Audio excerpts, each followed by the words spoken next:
Welcome to the March 11th Planning Commission meeting. As a reminder, the meeting will be live streamed, recorded on the city's YouTube channel. Can I get a roll call? Pat Dorr, Dion Jones, Here. Janice Lewis, Here. Kimberly Remack, And Kimberly is joining us remotely. She said she was. I thought she was on earlier. Yeah, because she said she was going to be online.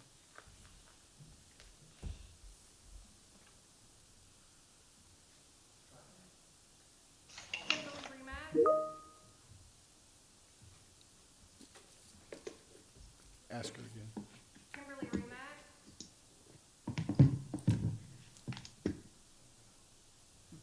Kimberly Remack, I can finally hear you. I'm present. Diane Singer, Here. Donnie Singh, Here. Steve Stratton. Here. All right, we have a quorum. Everybody had an opportunity to review the minutes. Any questions? I do have a quick, I'm sorry. No problem. You have Steve Stratton as being absent on those minutes, and he also seconded a motion, so I have to question that. I was absent. Yeah, so I don't know how Mr. Stratton made a second and a motion, on the minutes, if he was not, was he there? No. No, I just inadvertently, I forgot to take him as, mark him as absent on that one. All right, we'll get the meeting, the minutes fixed, and you can go back and look at the recording to fix those minutes. I still got all the notes too. All right. Other than that error to be fixed, are there any other issues on the minutes? I did not see any. Okay, thank you. Can I get a motion to approve? Or Make can I get a motion? to approve. Motion to approve by Pat? Oh, by Diane, sorry. By Diane. Second. And a second. A second by Janice Lewis. All those in favor? Aye. Aye. All those opposed? All right. The minutes have been approved. We've got one item on the consent agenda. Does anybody need that consent agenda read aloud or have any issues with that consent agenda? Okay. Can I get a motion to approve? Make a motion to approve the consent agenda. Motion by Mr. Singh. Can I get a second? Second. We've got a second by Steve. All those in favor? Aye. All those opposed?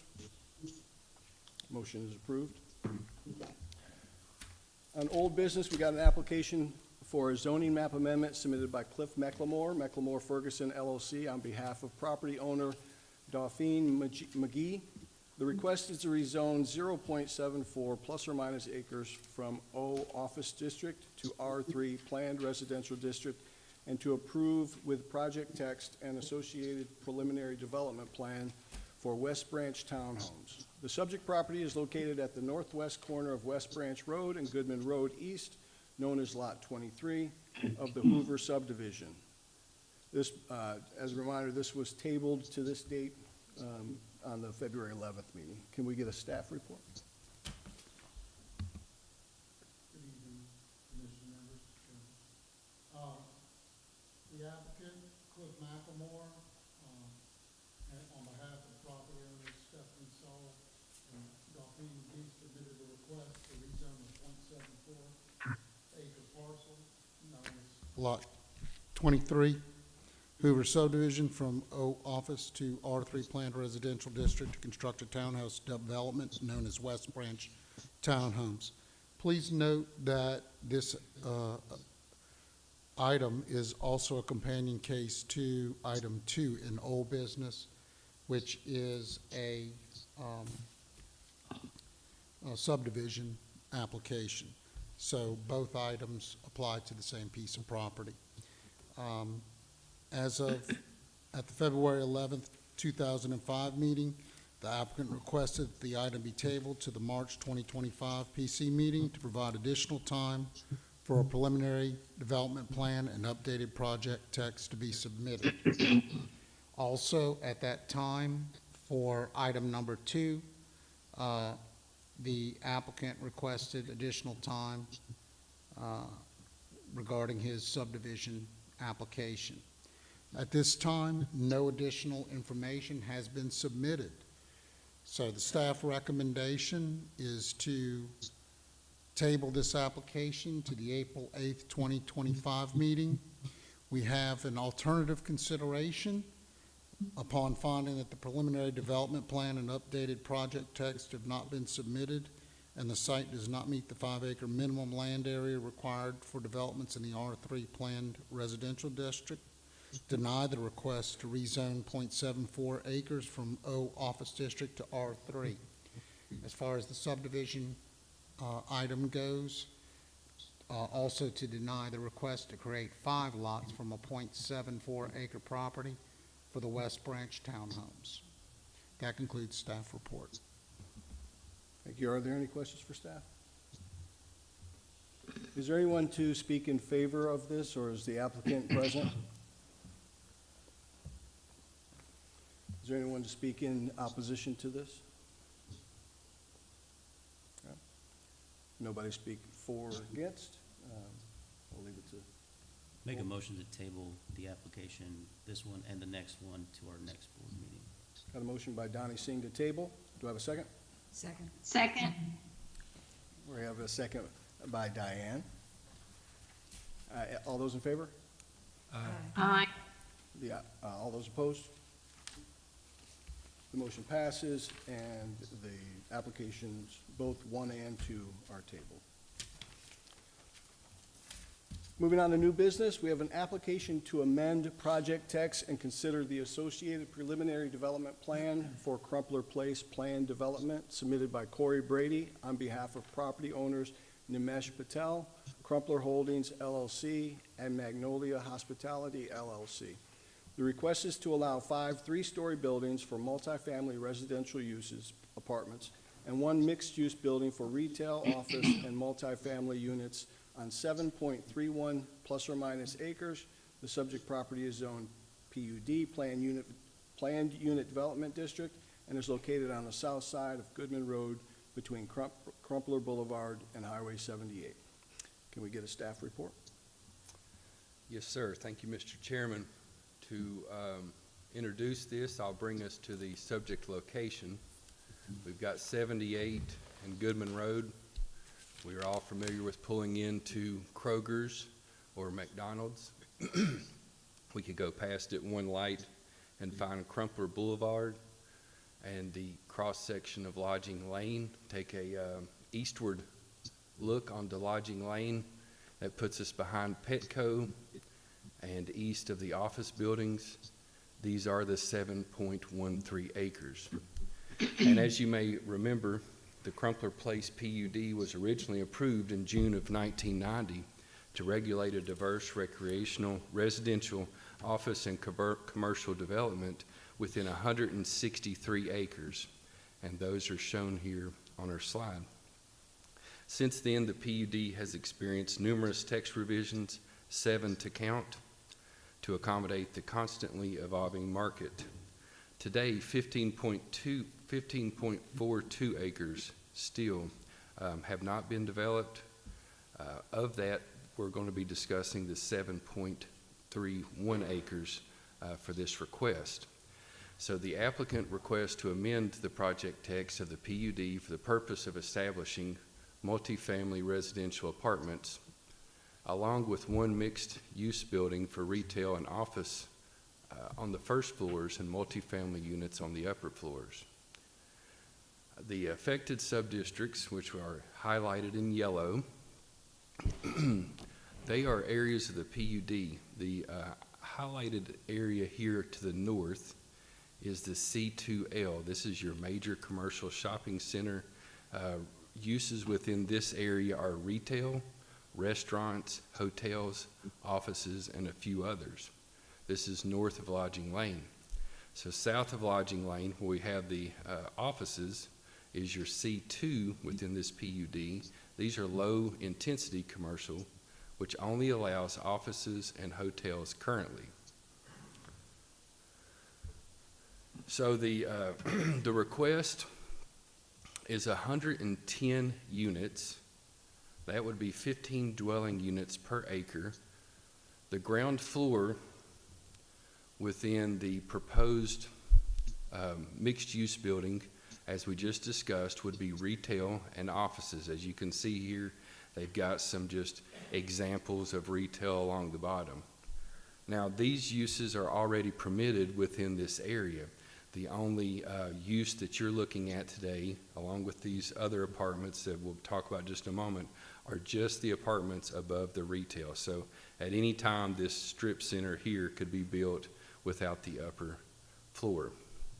The suggested multifamily building, which would be, we'll just follow my cursor here, this is north of Lodging Lane behind Petco, currently permits commercial uses such as retail, offices, and restaurants. The other apartment buildings that would be here, here, and here, this is what we're going to call south of Lodging Lane. This is an area that only permits offices and hotels. So the only difference within this area that you're looking at is the use of apartments. Here's an example as we start looking at the slides of what this area could look like. This is an example and blown up view of the mixed use center. Again, we're up here north of Lodging Lane. You've got Casa Mexicana and Petco over here. Also notice here this was agreed in the earlier 1990 PUD that this would be a shared commercial parking.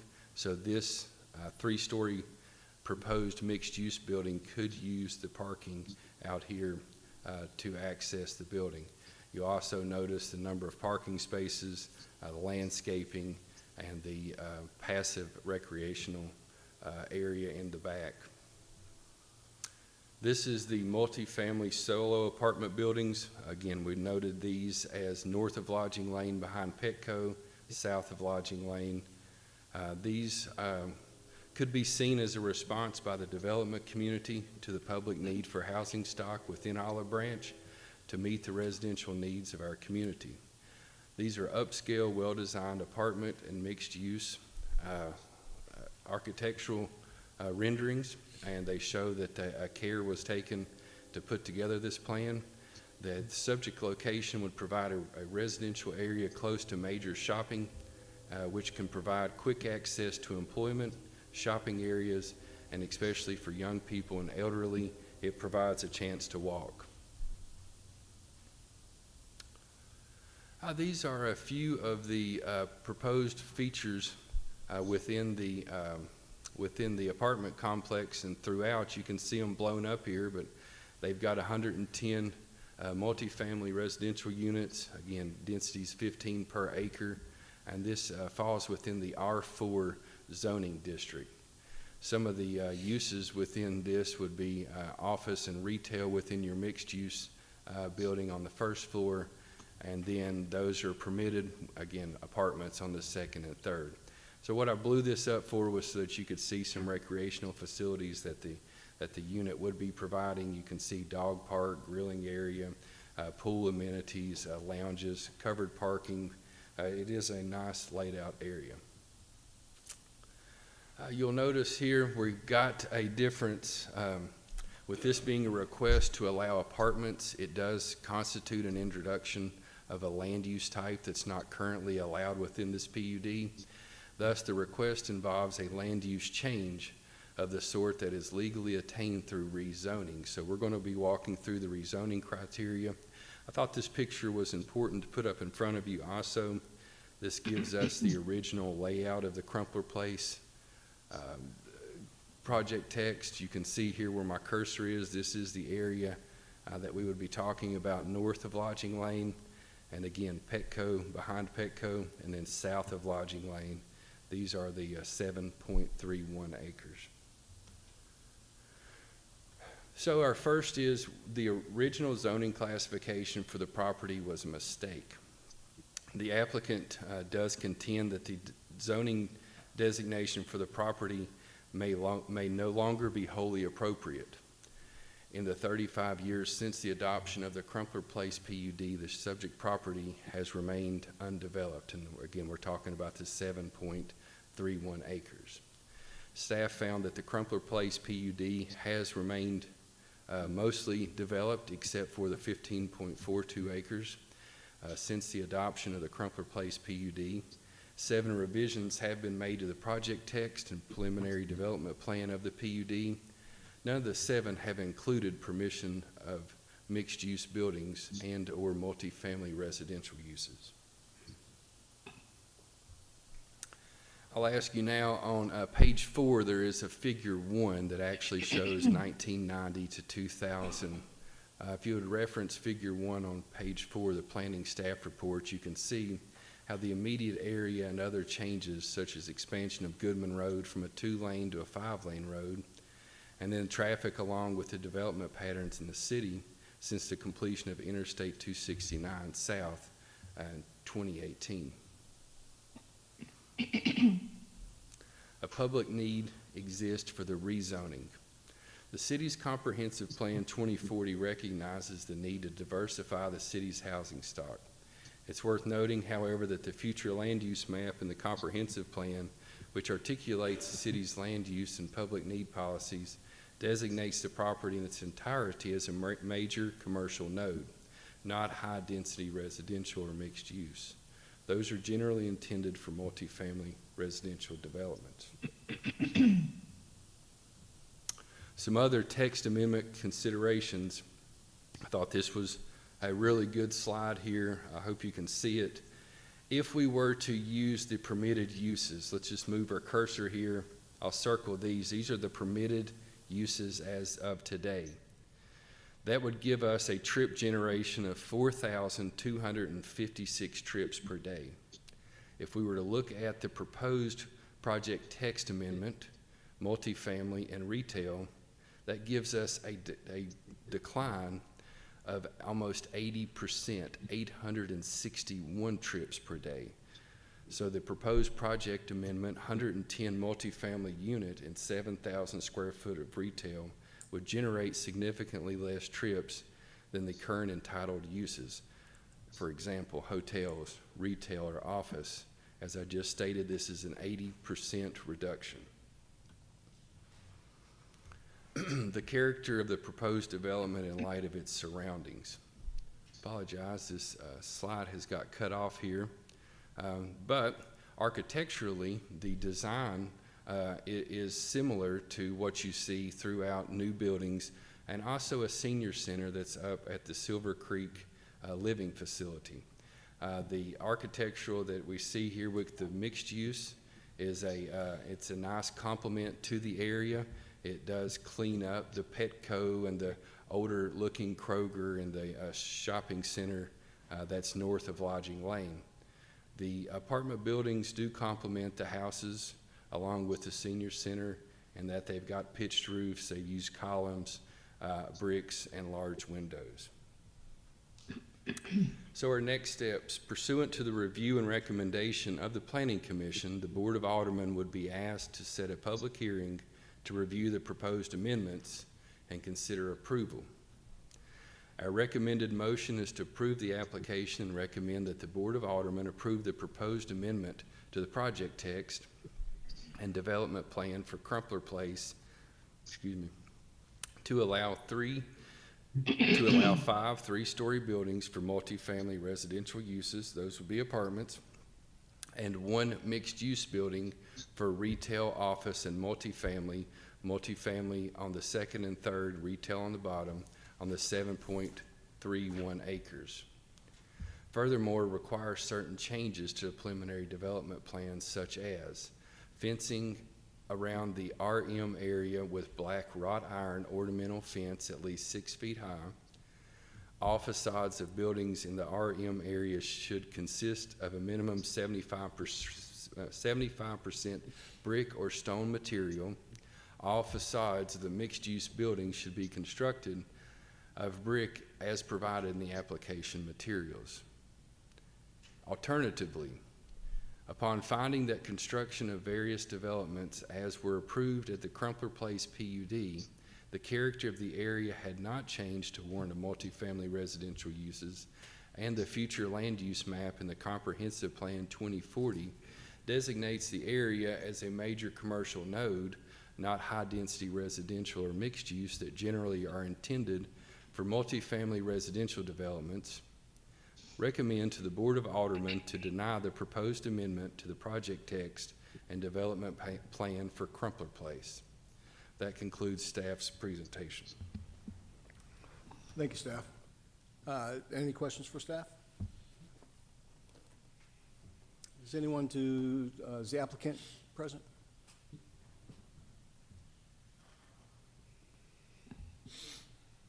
Come forward. Make sure you state your name and address.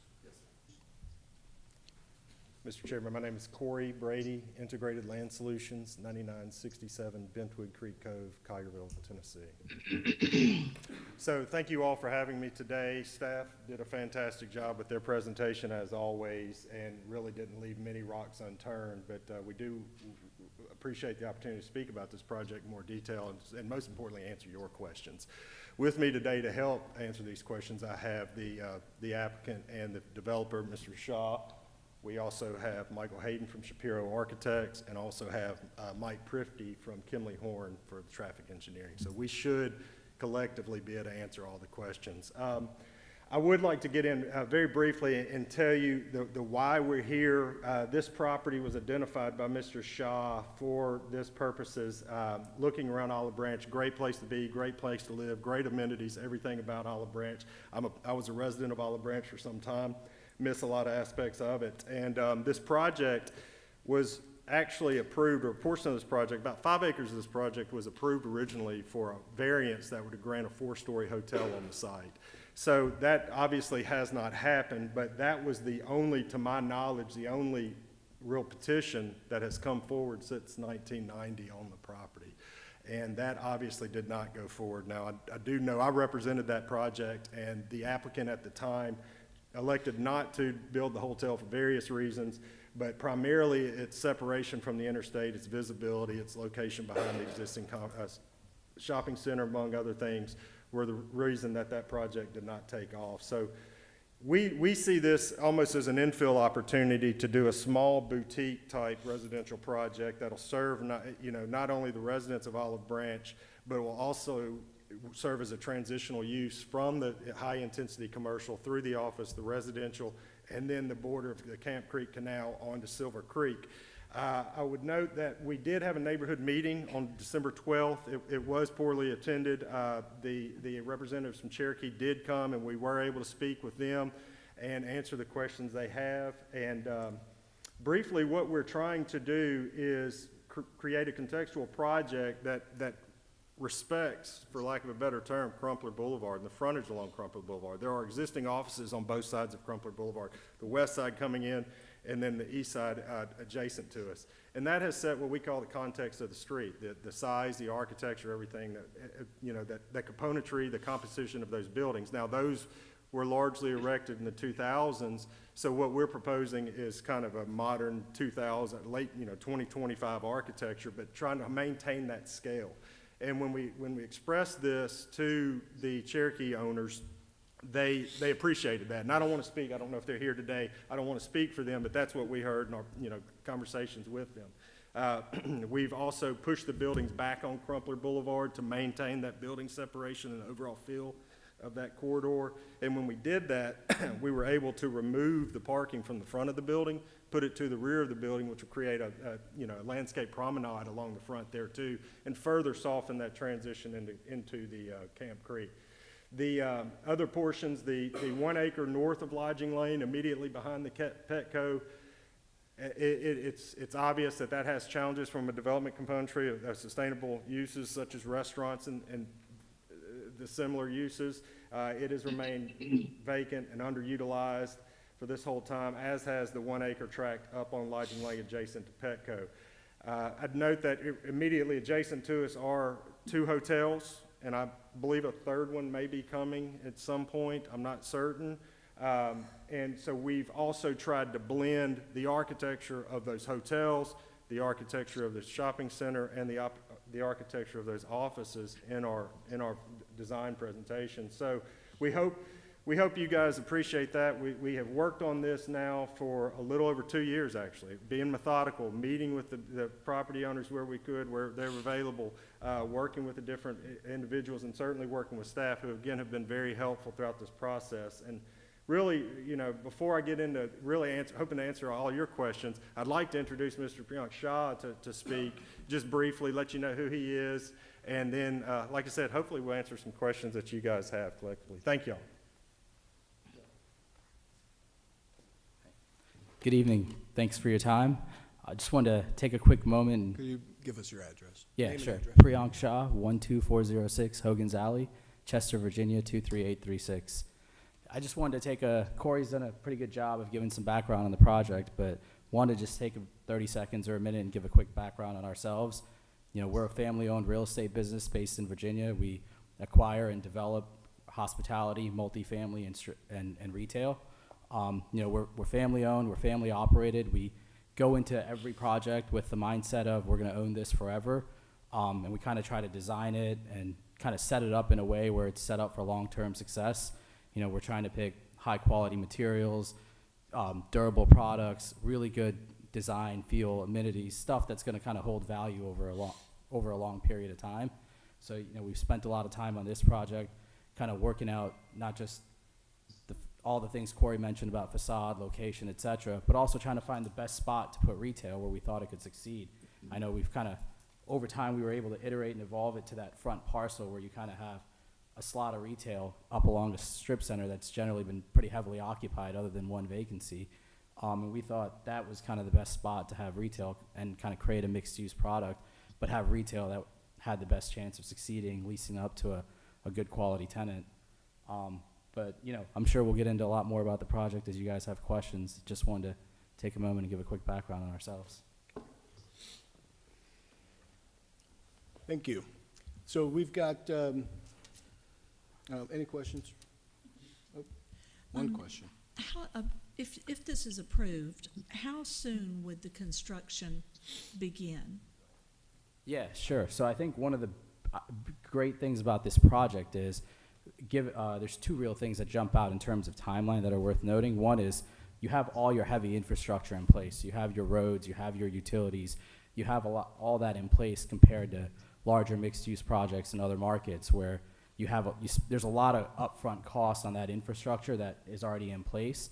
And then the second is the boutique size of it. Kind of a combination of those 2 things would allow us to probably get through what I think architectural and engineering kind of design review with the city and, in place with a GC in probably like 9 to 12 months, if we got approved and got right on it. But I think, the other thing that worth noting is because of the size of the project, it's smaller in scale where the financing options are a lot better, right? When you kind of get to these jumbo 300, 400 unit apartment complexes, you kind of get to loan amounts that there's not a lot of lenders in the Memphis metro market that could finance, right? When you start getting into a 300 or 400 unit project, there's probably 3 or 4 lenders in the market that could do it, versus when you're in this boutique size point, there's a lot of local banks that are Mississippi based, such as Planners Bank or a Guarantee Bank, or kind of what I would call a smaller mid-sized kind of community bank that could finance this, and you can actually get it off the ground. Sorry, I know that was a little bit of a long-winded answer, but hopefully that gives you some context. I had a couple questions for, I think Mr. Corey might be able to give you some information on these. One thing, I know you guys mentioned a lot of basically interconnectivity between what's already there and what you guys want to place there.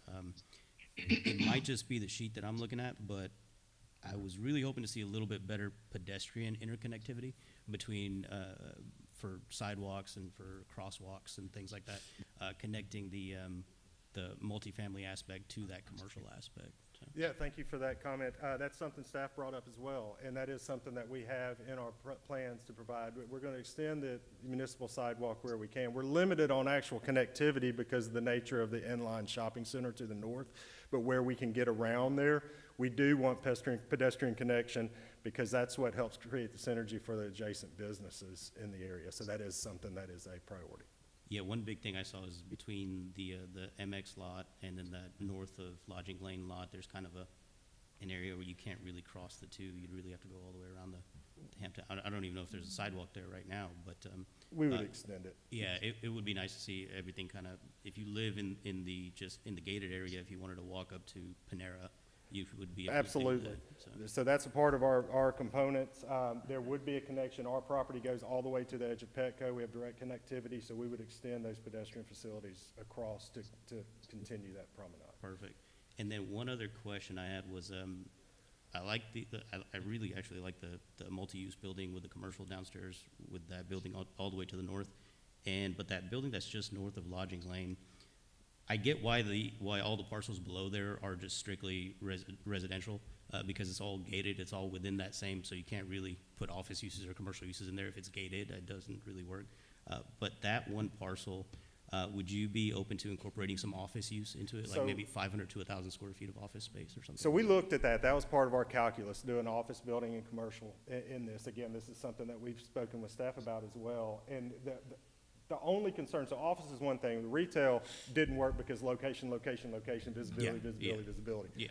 And that just didn't work. And then the office space that would be in there, not saying we can't do it, we're in a conceptual side, and that's a permitted use in the PUD, even would be as amended. It's just what would the vitality of that office space be when there's existing office space throughout that there's vacancy there? We would rather create more synergy than having office space. We do have office space in the amenity building down at the creek, at the Gotcha. creek crossing there. Yeah. So we do have some of those types of spaces, certainly flex type spaces as an amenity for the residents and things like that. So there are components of offices in there, but designated office space, we're not confident it would succeed there, but it's in the calculus. Sure. I hope that helps. Okay. Yeah. I have one question. Yes, sir.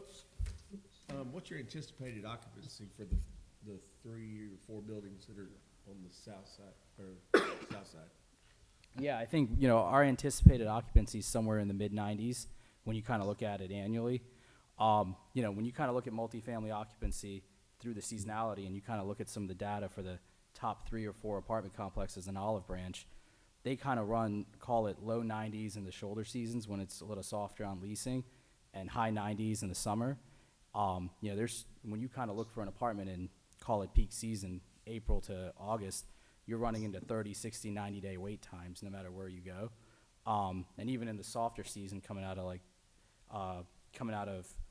call it October, November, December, January, February, when we looked at the latest stats, there was like 3 or 4% availability at the top 4 apartment complexes. So, I think we're kind of assuming somewhere in that mid-90s when you kind of I guess I should have asked, maybe based upon how you plan to build it out, people-wise. Mm-hmm. You got so many 3 bedrooms, so many 2 bedrooms, whatever. What is just a range of occupancy of people within those 4 buildings? Unit mix? Yes. So our anticipated unit mix is about 60% 1 bedrooms, 5% 3 bedrooms, and then about 35% 2 bedrooms. Okay. I do want to add too, and I didn't want to interrupt, but part to the conversation too, Priyank actually went and toured various adjacent business owners in the area. And I don't know if you guys have this, I could share it with you, Mr. Chairman, or with staff, but we did receive 3 letters of support, and 9 statements of support from the surrounding business owners that I'd like to introduce to the record, just so you guys have that. So just to give you some context, about a week ago, I kind of spent 2 afternoons meeting with all the businesses in that shopping center and kind of the out parcels. I was probably able to meet with about 2/3 of them. I kind of walked in and asked, can I meet with the owner or the manager on duty? I'd say I was able to get someone at 2/3 of them, but generally every person I spoke to was, very supportive, very positive, really excited about the idea of getting additional foot traffic, getting some kind of a little bit of a shot in the arm with some vitality at that kind of edge with some new retail. But, they were really positive. I think about half the folks I met with signed off on that statement of support. The other half, even though they were positive, said just because of corporate rules, they're not allowed to sign off on something like that. So, the Panera or the H&R Block or the AutoZone, some of the larger corporate ones, they were positive, but they just couldn't sign off because of their corporate requirements. But the other half did. So, kind of took some time just to, they're our neighbors to the north, and obviously want to see how they feel about it. And what are you looking at as rental per, do you have a ballpark figure of what these units will rent for? Yeah, so, just ballpark is about $2 a square foot. So, your one bedroom is probably in that $1,600 range, plus minus, call it $1,650, give or take a little, depending on the time of the year. Your two bedroom is gonna be, somewhere in that $1,700 plus minus $100 time of the year. And then your three bedroom's a little bit north of $2,000. Call it $2,000 to $2,300. Again, seasonality kicks into it, but on a per square foot basis, about $2 a foot.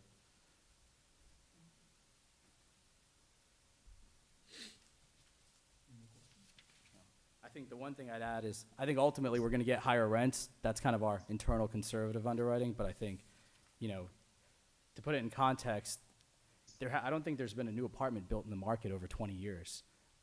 So with the newest, nicest product in the market, I think we're going to attract, some of the most affluent folks who are in need of housing, though, still, because regardless, like there's generally a shortage of housing, and I think there's definitely a shortage of high quality housing for sure. And I think there's a lot of those folks who don't want to live in the city maybe, and they kind of want to be in a nice, good, high quality suburb, but they're not able to find that rental offering. And I think, so ultimately I do think we're going to outperform those. Those were kind of our internal projections. I should have caveated. I had one other question. I had one more question. Go ahead, because I've forgotten mine. Oh, I'm sorry. Did I mess you up? I noticed your letter from Planners Bank mentions that they have worked with you in this area. Yes, sir. What type of developments do you have currently in this area? Sure. So we own the 240 Flats. It's at 240 in Poplar.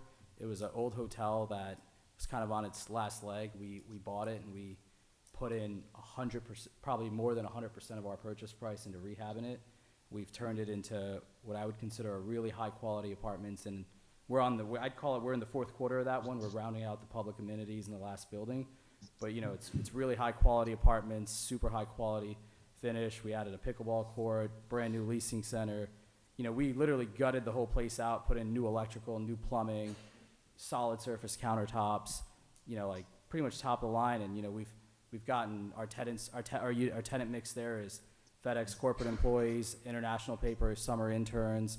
We got folks from XAI. We have folks from Raymond James. So it's kind of been, a lot of really good folks who are kind of looking for a great, safe place to live. We turned it into a gated community. But that's one of the ones we've worked on with planners. We have a couple other developments. We're working on an AC by Marriott on Poplar, kind of right next to the Jewish Community Center, where we would own a part of that project, not the entire one. We're doing it in 50-50 partnership with an outfit that's got a regional presence here. Thank you. Okay, now I remember. Would you tell us what the plans for the apartment management would be, and the retail leasing, et cetera? Yeah, sure. So on all of our projects, because we're spread through about a half a dozen markets in the Southeast, we hire a local property management company, we hire a local architectural firm, and a local general contractor.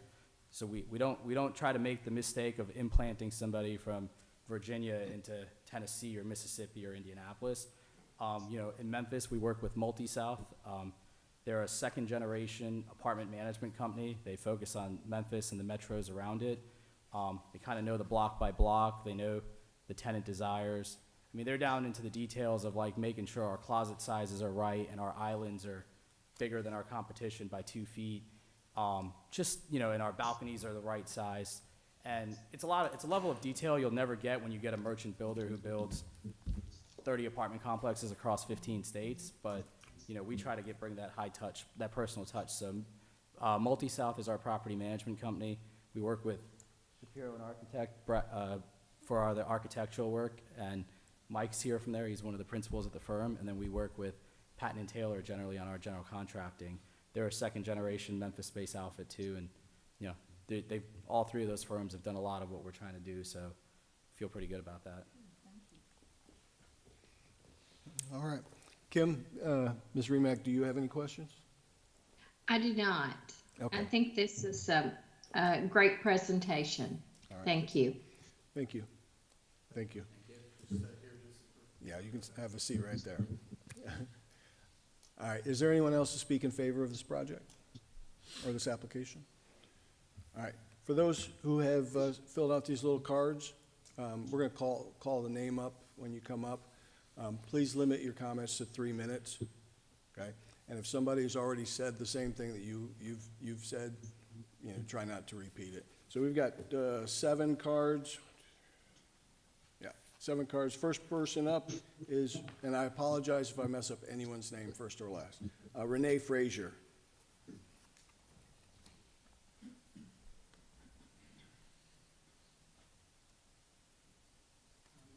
Good, how are you? All right, I've already got your name, so you can just go right ahead. So I think comments that I have, I'm a resident in the community. There are probably about 4 actual distinct communities that this area this development will impact. I live in Wellington, right off of the back of the golf course. And I think the major concern I have as a resident is the impact of the multi-use properties. And I heard some things that I felt comfortable with was that the definition of upscale was something somebody asked that question, I thought that was expressed very well. Type of retail I wasn't clear on yet, that gives me some pause. I think the question about management is a good one because often those type of developments come in, they look pretty, it really looks pretty, and they decline, especially when you have someone who's not in the market, which also gives me concern they're somewhere else. I'm not sure they're going to be really committed to this location. They have 6 or 7 other projects I think I heard, but that gave me some concern. And also the history of the developer here, heard a little bit, but it gives me concern. So I think in general, I have concerns about the multi-use. I think the commercial I like a lot. I think that's good for the community.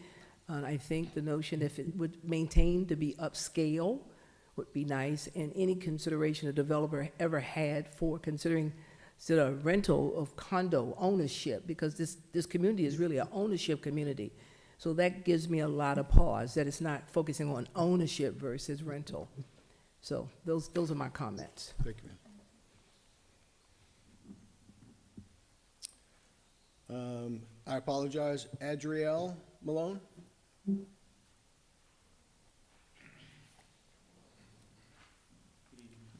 Was that close? You was close. All right. 8 is Adriel. Thank you. All right. Good evening, everybody. My concerns are, I live in the Wellington subdivision as well with Ms. Frazier, and our concerns were we built our home back in 2020, and we were thought we would find a location that we wouldn't have to worry about living around apartments and multifamily homes and all that. Not that there's anything wrong with that, but the long-term effect, I have 2 kids. I have a son that's 28. He's worked for Stanford Children's. Has his master's in healthcare administration. I have a little daughter. Her name is Amber, and we're wanting to leave our property to them. So our future concerns are what's going to happen down the road. Will these properties be maintained?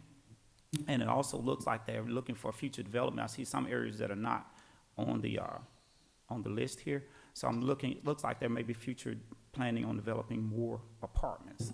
And that's kind of like, was my major concern according to how is that going to affect our value with our property. And I love the idea with the retail, like she said. I think that's a great idea. But it seems like the letters that they've gotten were from people that don't live in the community. Of course, if you don't live there, that probably wouldn't be a concern of yours. But we live in the community, and we care about the community. And we want to see the community continue to thrive. And in the long run, we don't want to see it to go down. Those are my concerns. Thank you. Thanks for listening.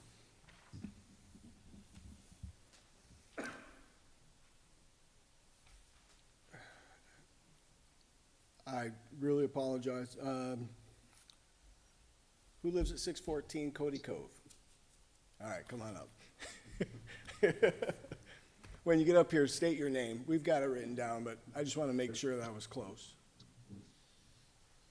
Yeah, that's okay. You're not the first person that can't pronounce my name, but I go by Lin Nguyen. Lin Wen? Yeah, so I'm with the neighbors here, have a similar opinion. Basically, I live in the reserve Cherokee, just up the golf course.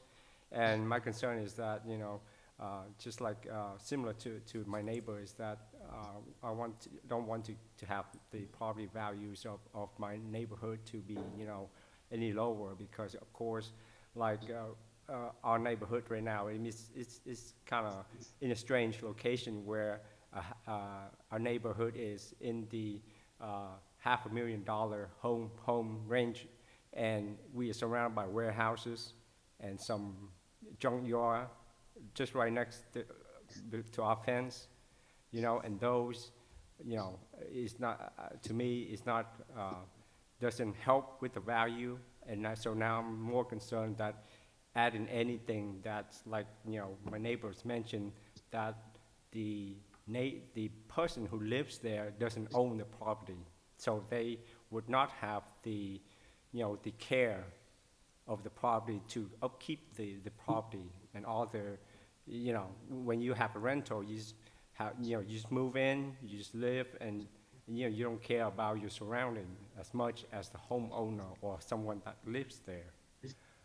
So as you know, you've been hearing in the news, I also concerned about the crimes too, because even in the good neighborhood in our area, like Colleywood, Germantown, when they have apartment units, there are crimes there. Recently there's crimes in Colleywood apartment, with violence. So that's one of my major concerns, the crime and the property value of the area. So I really don't, I'm really against the multi-family apartments. Of course, I'm for the, the office space or the retail. I think that's good, but I don't want, to, just like I said, if for apartments, like, you're not owning the place, so I'm afraid that it's gonna, over time, there's no upkeep, as like the homeowner and the property value, I'm concerned would drop. So that's my opinion on that. Thank you. Thank you. Arthur Taylor. Thank you, Arthur.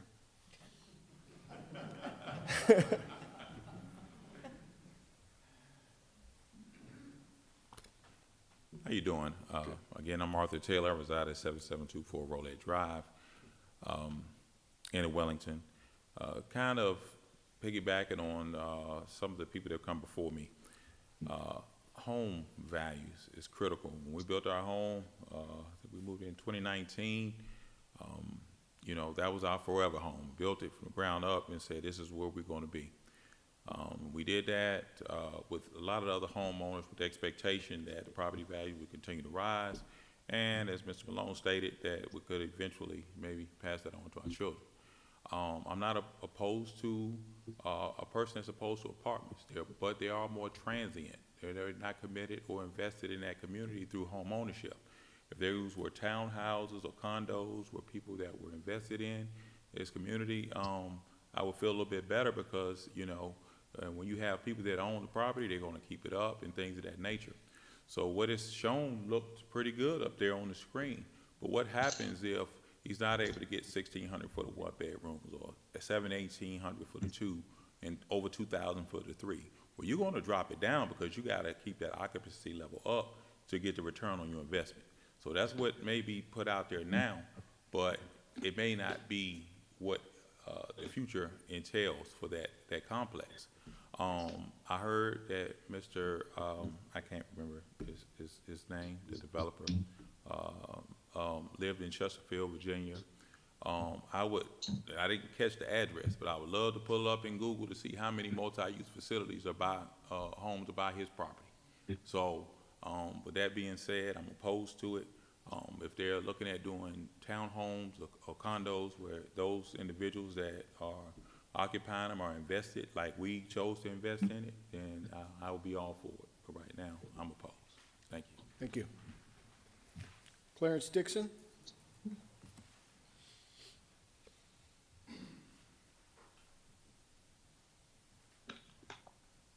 Good evening. I'm 6391 Cody Cove in the reserves of Cherokee.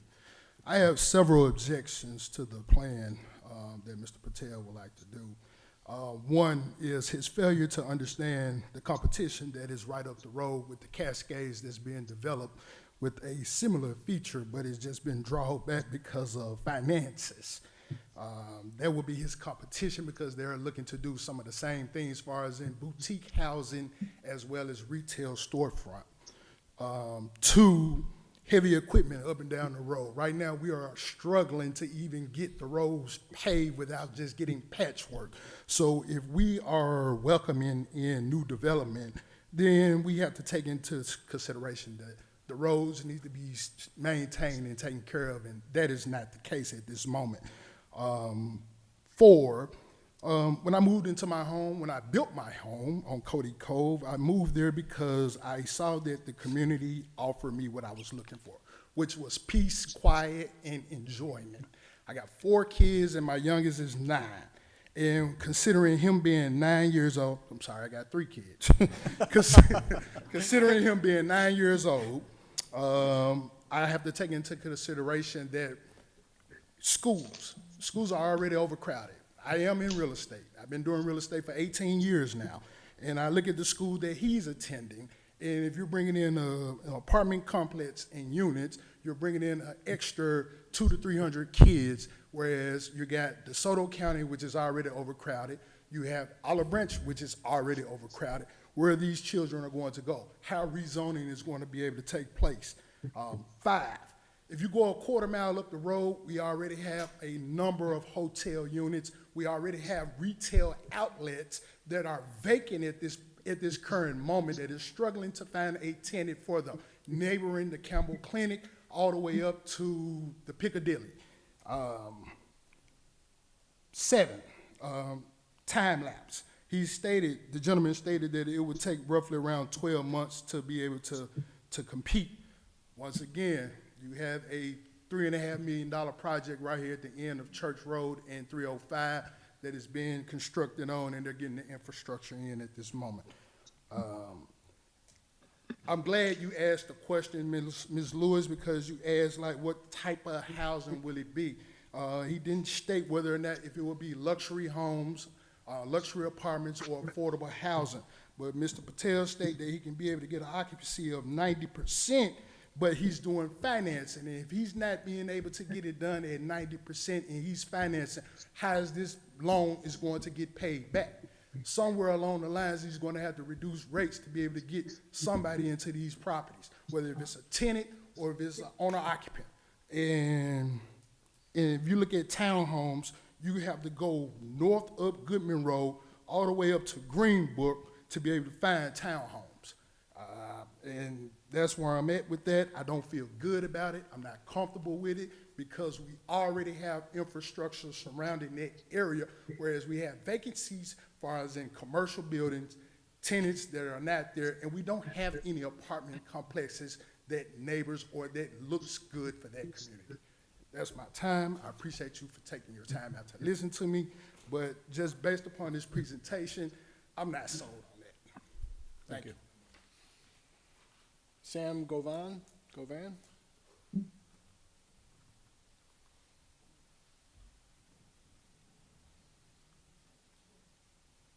how are you all doing? Good. How you doing, Sam? I mean, I like the presentation, everything looks good, but my concern was a couple of things. The infrastructure of our utilities right there. I think we had a problem with gas pressure at one time and water pressure. I don't know if everybody in that street had it. And we still have that problem every time winter comes around. I think there's a pressure problem for the gas. With these new apartments coming up, I think we're gonna kind of face all that again. And not only that, these apartments coming up, no problem with that, but a lot of times, like downtown Memphis have done a kind of a quick, like, Airbnb on apartments, which I don't think they should do that. But I don't know if this is going to happen here.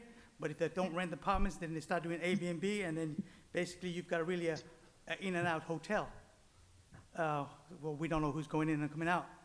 It's not going to be a monthly stay. It's going to be like a overnight stay.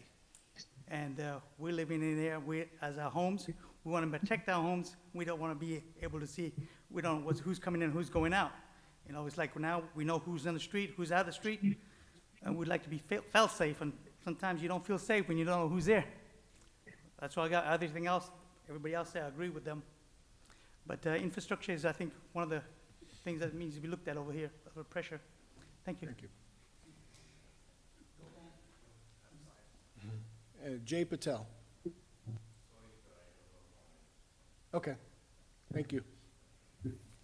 All right, I appreciate everybody filling out the forms to speak.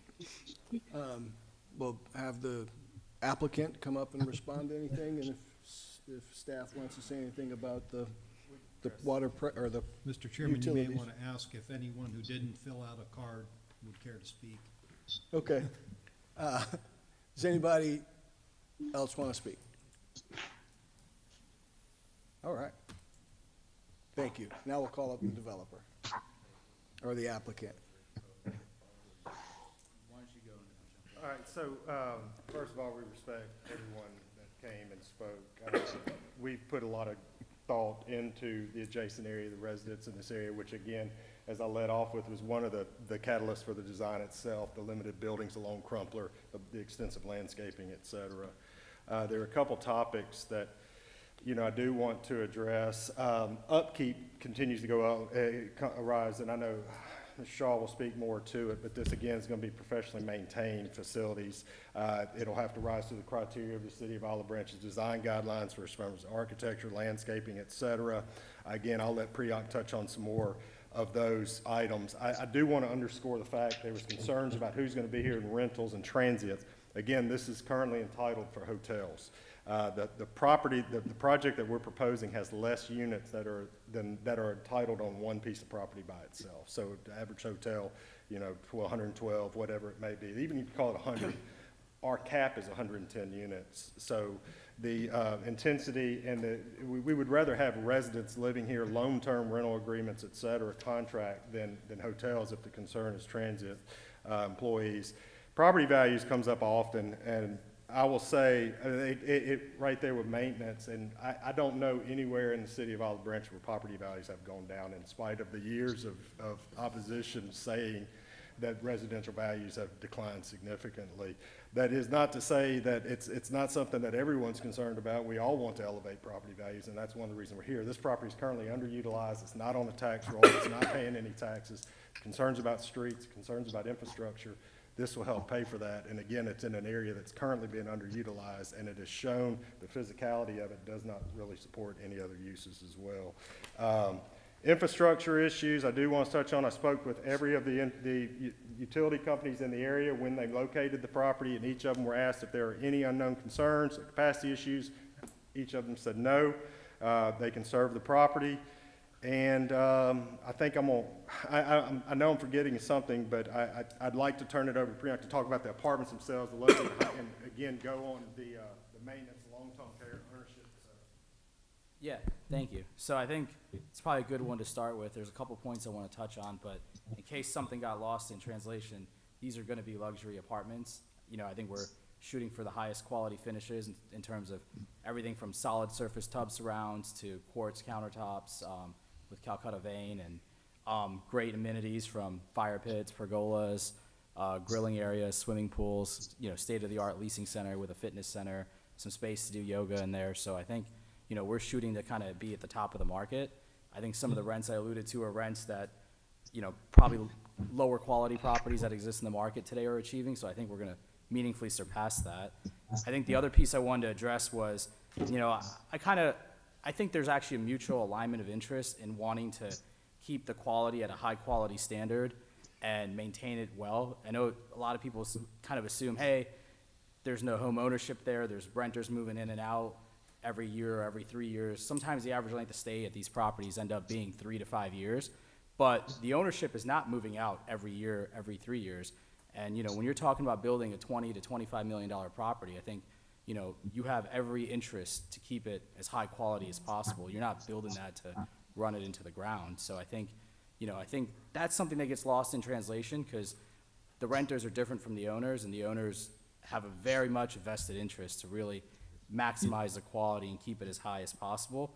You know, you're talking about a really big investment. I think the other piece is the size of the property also helps. I think when you get into these 400, 500, 600 unit apartment complexes, it does sometimes get harder over time to maintain certain things, but I think when you're talking about a smaller 100 unit plus minus some percentage apartment complex, it's just it's smaller grounds, everything's tighter, it's easier to kind of, you know, filter the clientele and make sure, you know, you're getting the right folks in there, you're not creating any issues. So I think the size does play to the benefit here in terms of helping just kind of helping maintain that quality. I think, you know, the other thing is, you know, we did talk to a lot of the business owners in that shopping center, and, you know, they are people who are here every day, and they were supportive. I think they thought that it would add value to their business, and it would create foot traffic, create another offering. So I think, you know, there are some folks who are also welcoming of it in the community. So it kind of, you know, everyone is entitled to their own opinion, definitely, though. But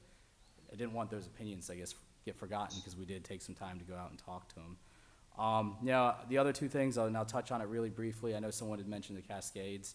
And I think along with that, there's another big mixed-use project, but it's what I alluded to earlier. I think, you know, sometimes these giant mixed-use projects turn into these, it's like a cruise liner. It's really hard to get it going, it's hard to turn, it's hard to move, whereas I think with a smaller project, I think the likelihood of, you know, success and the likelihood of kind of moving faster and being more nimble is there.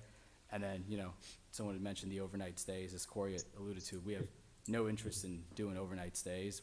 We're in the hotel business. If we want to do overnight stays, we'd be proposing a hotel, but, you know, that's a different side of our business. And yeah, I think this is not meant to be a transient-oriented property that's going to be on Airbnb or something. It's meant for, you know, good folks who need a good high-quality place to live and want to be in a safe environment.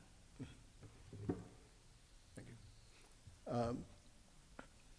Can I ask staff briefly to respond to the concerns about utilities? Was there anything, are you guys aware of any issues? I'm not aware of anything. Jason, if you would.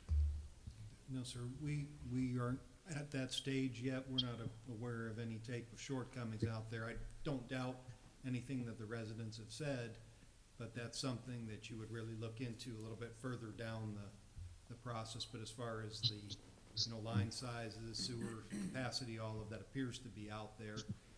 You know, systems though, you know, gas systems, they constantly require maintenance and new facilities to distribute and all of that. So those are things that you would look at as you get a little bit further along in the process. Thank you. I'll close public input at this time. Any conversation? I had a question for staff. The office buildings just to the left of there, are they completely masonry structures, or do they have siding on them as well? It's complete masonry, It's and then complete the masonry. It's pillars in the 100% front. brick, right, okay. Either. That was actually, it's actually a question for the applicant. If we were to increase that 75% to match the aesthetic of the office buildings that are next door to be 100%, would that be something that's doable? I think so, yeah. Cool. But would you want it on all of them, or just, would it be okay to transition?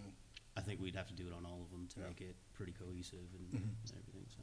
Would it just be the elevation spacing crumpler and lodging, or even? It would be all the structures across all of them. Yes. Any other questions, comments, suggestions? I'll accept the motion. I'll make a motion to approve the application with the increase of 75% facade to 100% brick and stone masonry facade on the exteriors, based on all of staff's recommendations. Do you want to add anything about sidewalks? Oh, yes. Also, provide a better pedestrian interconnectivity plan to be approved by our engineering department, and they can sign off on that. So, or actually, could we do that when we work on the final plat for this? So these will need to be platted. I believe Okay. they're unplatted properties. Is that correct, Jeremiah? Are the properties currently unplatted? Yes, so. And the pedestrian, the sidewalk interconnectivity, we could work on it at that time, or do we I have to think front- so, and I think we can make sure that, through the PD process too, we'll make sure that we add that in. But yes, sir, you're Okay, correct. We'll address that with subdivision. Perfect. Got a motion by Donnie Singh. Mr. Oh, I'm sorry, can you hear me? yes, ma'am. Okay. Donnie, do you also want to include in your motion the fencing It- around the area? Those two things. That was one of the, Yeah, I think there's a note That's in number here. one. Yeah, number one on there. Yep, yep. okay. All right, Mr. Singh makes a motion to approve with preliminary, with the additional changes of the fencing, as well as increasing the facade brick from 75% to 100%. Do I have a second? Second. Second by Kim Remack. All those in favor? Aye. Any opposed? Nay. One opposed. All right, the motion passes. Can we announce when this will be heard before the Board of Aldermen? Sir, it would be Tuesday, April 15th at 6 PM in the same room. So if any of the residents wanted to come back at that point, they should be aware of that. All right. Thank you. And then, do we have any additional business? No, sir. No additional business? Need a motion to adjourn? Motion to adjourn. Motion by Kim, Second. and a second by Janice Lewis. All those in favor? Aye. Any opposed? No. Motion passes. We are adjourned.